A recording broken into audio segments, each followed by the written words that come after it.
Baik, Assalamualaikum warahmatullahi wabarakatuh. Waalaikumsalam warahmatullahi wabarakatuh. Selamat pagi semuanya. Baik. Salam sejahtera untuk kita semua. Bagaimana kabar kalian hari ini? Alhamdulillah baik.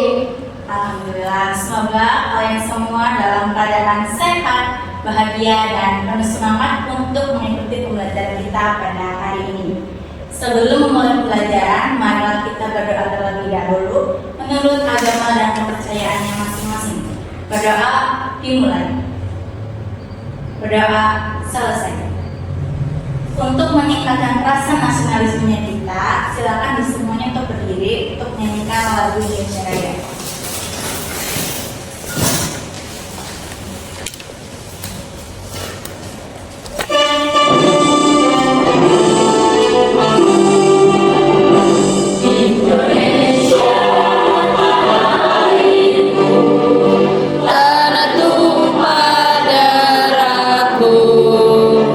Di sana aku berdiri, jadi pandu ibuku. Indonesia bangsaku, bangsa dan tanah airku. Marilah kita bersatu, Indonesia bersatu. Hiduplah tanahku, hiduplah negeriku, bangsaku, rakyatku semuanya.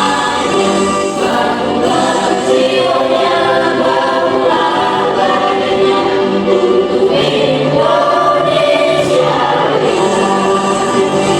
Indonesia yang merdeka, merdeka, tanahku, negeriku yang ku cinta.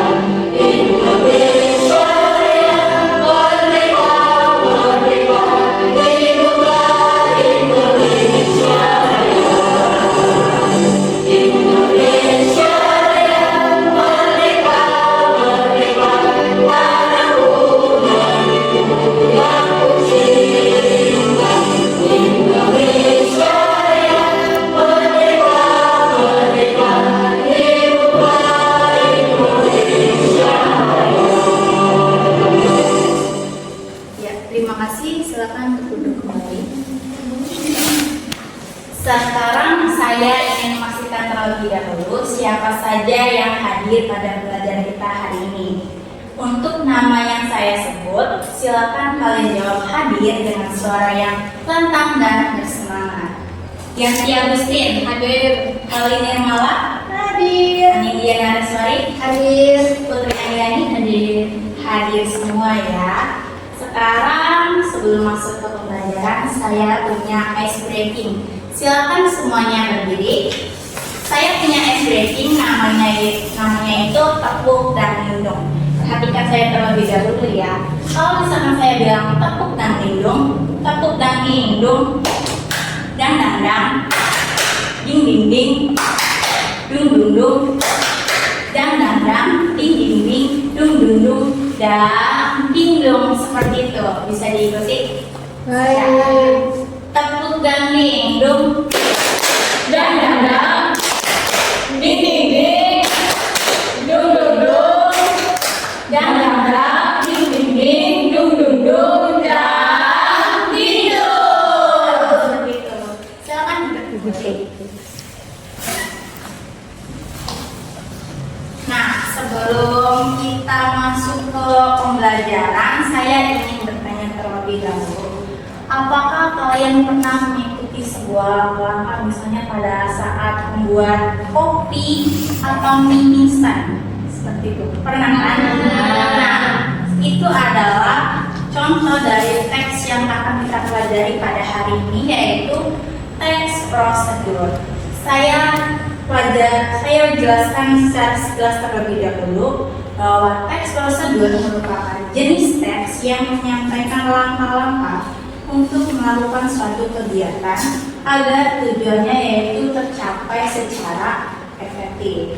Nah, pada pembelajaran kita hari ini, kita tuh akan mempelajari secara lebih mendalam apa itu pengertian dari teks prosedur, ciri-cirinya, fungsi, unsur-unsur kebahasaan, hingga bagaimana caranya kita untuk memproduksi atau membuat teks prosedur secara berkelompok ataupun individu.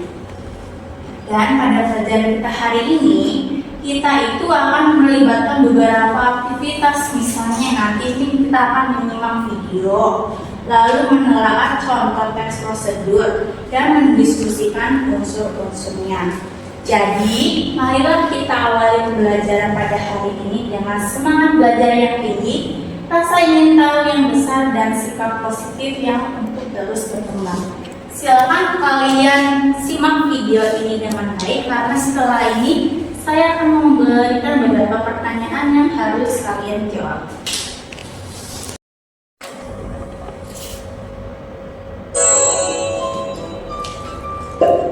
Membuat mie goreng. Siapkan satu bungkus mie goreng. Buka bungkus mie goreng.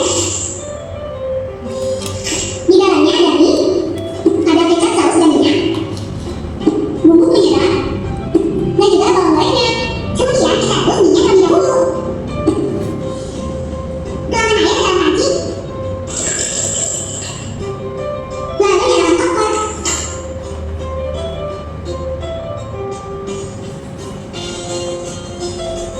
Tunggu hingga air menggulang. Jika sudah menggulang, kemudian rebus minyak.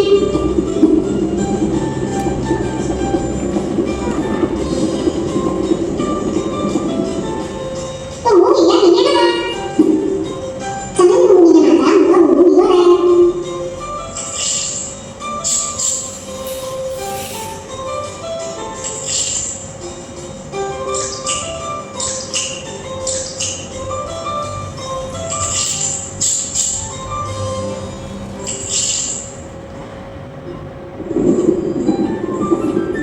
Dan jangan lupa aduk bumbu supaya matang merata.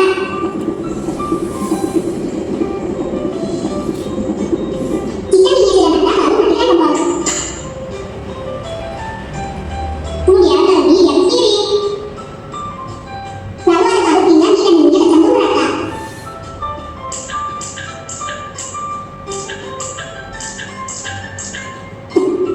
Dan jadi yang digoreng siap disajikan. Selamat mencoba. Nah, dari video yang sudah saya tampilkan, saya ingin mengajukan beberapa pertanyaan. Pertanyaan yang pertama, apa hal pertama yang dilakukan sebelum memulai memasak mie goreng? Ada bahannya. Ya, betul. Karena sebelum kita memasak, kita mempersiapkan terlebih dahulu alat dan bahannya. Ini penting karena agar proses masak jadi lebih cepat dan lebih tertib. Lalu pertanyaan selanjutnya yaitu, mengapa air itu perlu direbus terlebih dahulu sebelum memasukkan mie? Ada yang tahu?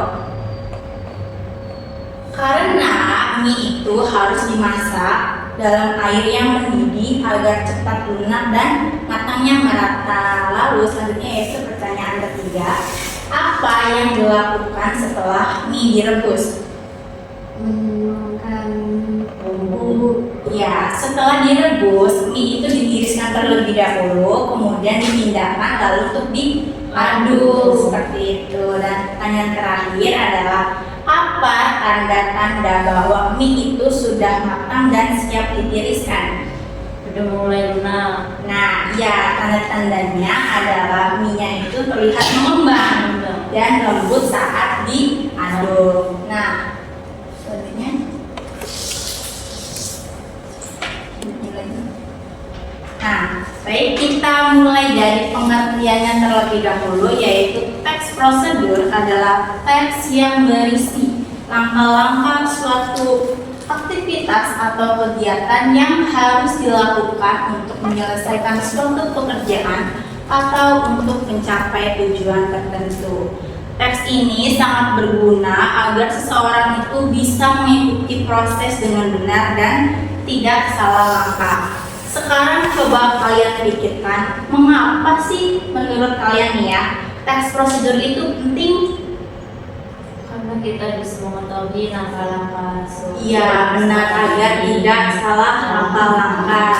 Lalu agar hasilnya sesuai dan optimal. Nah, dengan adanya teks prosedur, kita itu bisa mengikuti petunjuk dengan baik agar hasilnya optimal. Seperti itu. Selanjutnya yaitu ada struktur teks prosedur. Di sini strukturnya itu ada 4. Yang pertama tujuan, yang kedua material, yang ketiga langkah-langkah, yang terakhir kesimpulan.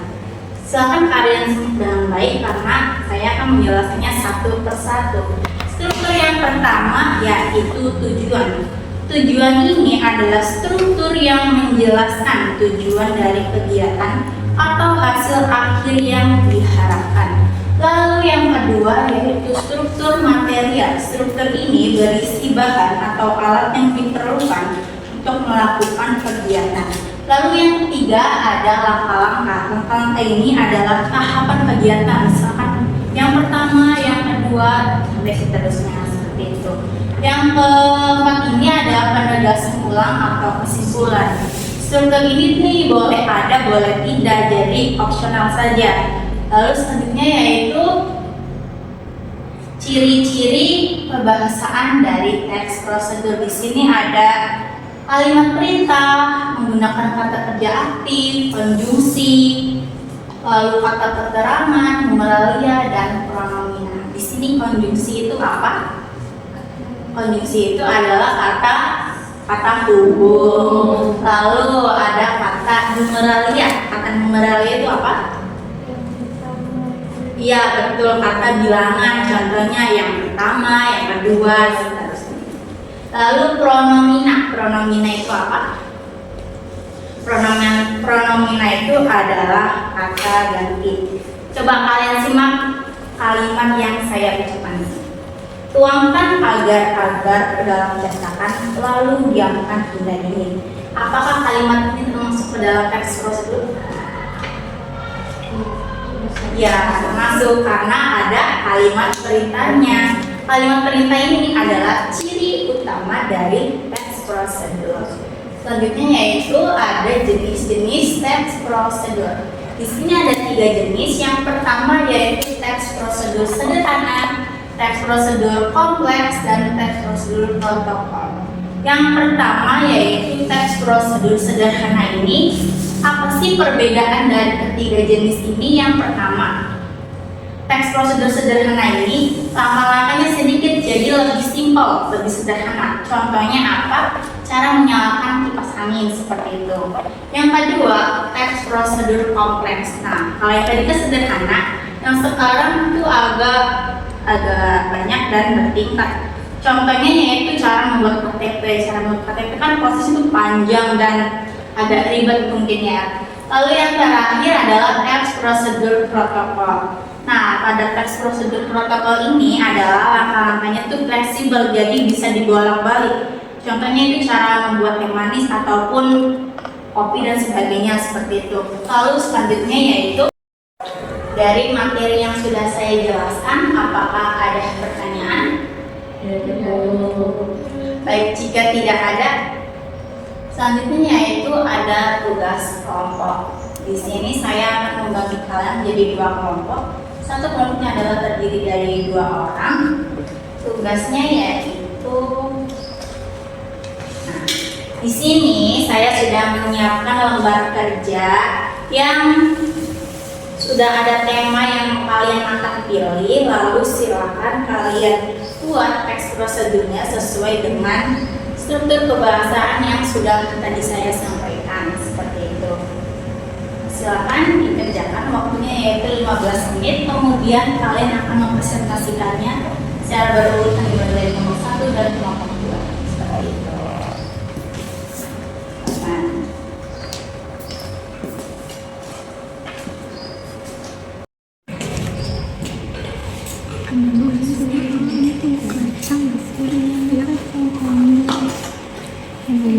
Nasi goreng membuat nasi goreng. Nah, kita akan membuatnya berdasarkan strukturnya dan unsur pembahasannya. Nasi goreng. kemarin dapat tema apa? Nasi Nasi goreng. Ya. Perlu diingat bahwa struknya itu ada tujuan, material, langkah-langkah, dan kesimpulan. Nah, kesimpulan ini kan opsional nih ya, boleh ada, boleh boleh tidak tidak ada. Ya, silakan dikerjakan. Makasih, Bu. Ya, sama-sama. Dapat tema apa ini? Tumis bakso. Apa strukturnya masih ingat? Ada tujuan, material, langkah-langkah, dan kesimpulan. Kesimpulan ini boleh ada dan boleh tidak ada. Ya, silakan dikerjakan.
Baik, waktu pengerjaannya sudah selesai.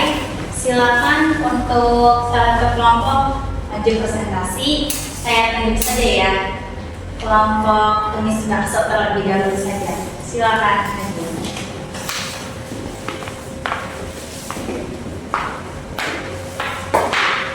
Silakan. Assalamualaikum warahmatullahi wabarakatuh. Waalaikumsalam warahmatullahi wabarakatuh. Perkenalkan, nama saya Diarti. Nama saya Ali. Di sini kami presentasikan tentang cara membuat tumis bakso. Yang pertama itu ada tujuannya. Tumis bakso adalah lauk yang rasanya kenyal dan gurih, cocok disajikan bersama nasi hangat dan tidak berupa kerupuk. Cara membuat tumis bakso yang juga sangatlah mudah. Selama memiliki bahan-bahannya di rumah, membuat tumis bakso tidak akan sesulit yang dikira. Jadi membuat sebuah tumis bakso untuk kelas di rumah, siapkan beberapa bahan dan ikuti semua cara membuatnya yuk. Ada di material bahan-bahannya. Yang pertama adalah bakso 250 gram, kacang panjang 100 gram, tauge 100 gram, bawang merah 3 buah, bawang putih 3 buah, cabai merah 3 buah, garam 1 sendok makan, bumbu penyedap setengah sendok makan, merica setengah sendok teh, kecap 1 sendok makan, dan minyak goreng.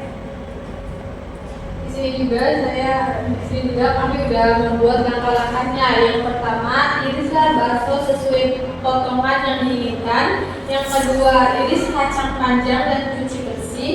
Yang ketiga, cuci bersih tauge dan tiriskan.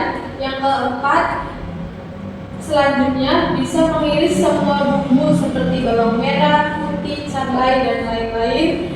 Terus panaskan minyak goreng dan masukkan irisan bumbu hingga tercium aroma wangi. Selanjutnya masukkan irisan bakso dan tunggu sampai matang. Yang ketujuh, setelah bakso matang, maka tambahkan tauge dan kacang panjang. Yang kedelapan, kemudian tuangkan sedikit air dan tunggu sampai bumbu meresap. Yang kesembilan, tambahkan garam, merica, bumbu penyedap, dan kecap, lalu aduk merata. Dan yang terakhir, setelah semuanya tercampur dengan rata, maka sajikanlah mangkuk dan sajikan bersama nasi yang masih hangat. Di sini juga ada kesimpulannya. Kesimpulan dari tumis bakso adalah lauk yang mudah sekali dibuat dan cocok untuk disajikan saat makan siang ataupun makan malam. Mungkin presentasi dari kami itu saja. Apakah ada tanggapan dari kelompok lain? Ya, silakan untuk kelompok nasi goreng untuk menanggapi atau memberikan pertanyaan. Oh baik, presentasinya sudah baik ya, sudah sesuai struktur prosedur langkah-langkahnya juga sudah sesuai, sudah tentu saja caranya sudah mantap dan kami sudah mengerti. Terima kasih. Baik, terima kasih. Silakan duduk kembali.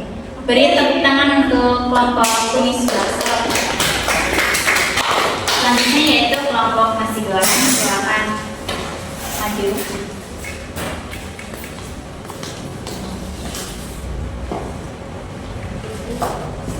Assalamualaikum warahmatullahi wabarakatuh.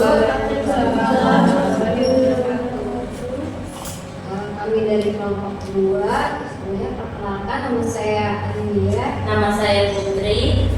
Kami di sini akan menjelaskan tentang prosedur dengan temanya nasi goreng. Yang pertama itu ada tujuan cara membuat nasi goreng. Tujuannya menjadi makanan yang banyak disukai oleh masyarakat Indonesia. Nasi goreng merupakan menu makanan yang mudah sekali untuk dibuat di rumah. Nasi goreng adalah menu makanan yang mudah sekali dibuat di rumah. Jadi ingin membuatnya sendiri di rumah, ikuti langkah-langkah ini supaya nasi goreng yang kamu buat enak. Selanjutnya ada material. Selanjutnya ada material, bahan-bahan yang harus disiapkan ketika ingin memasak nasi goreng. Yang pertama adalah nasi putih tentunya ya. Yang kedua bawang putih 3 buah. Yang ketiga bawang merah 5 siung. Yang keempat cabai rawit 4 buah. Yang kelima telur 1 butir. Yang keenam garam 1 sendok makan. Yang ketujuh penyedap 1 sendok makan. Yang ke-8 kecap 1 sendok makan. Kemudian yang ke-9 minyak goreng 3 sendok makan. Dan kemudian daun bawang secukupnya. Dan selanjutnya langkah-langkahnya. Dari sini kita sudah menuliskan langkah-langkah cara membuatnya. Yaitu yang pertama, haluskan cabai, bawang putih dan bawang merah sampai lembut. Yang kedua, setelah itu panaskan minyak goreng. Yang ketiga, tuangkan semua bumbu yang halus tersebut dan tumis sampai tercium bau wangi. Yang keempat, selanjutnya masukkan telur dan aduk-aduk hingga matang. Yang kelima, kemudian masukkanlah nasi dan aduk-aduk sampai merata sempurna.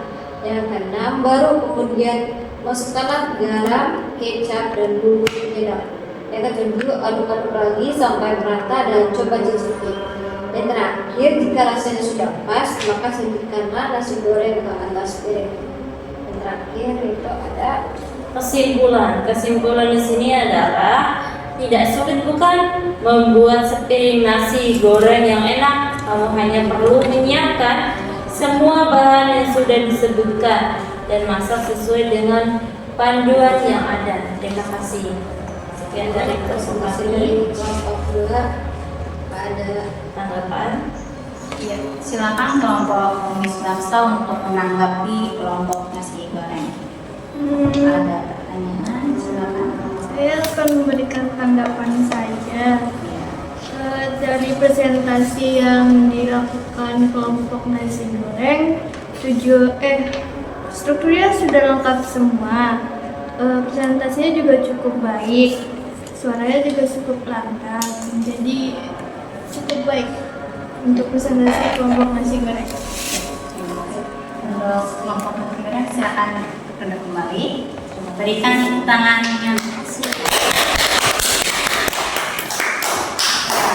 dari dua kelompok ini, yaitu kelompok nasi goreng dan tumis bakso. Kalian ternyata sudah memahami ya tentang tes prosedur itu, dimulai dari tahu pengertiannya, tahu ciri-cirinya, strukturnya, sampai contoh membuat tes prosedur.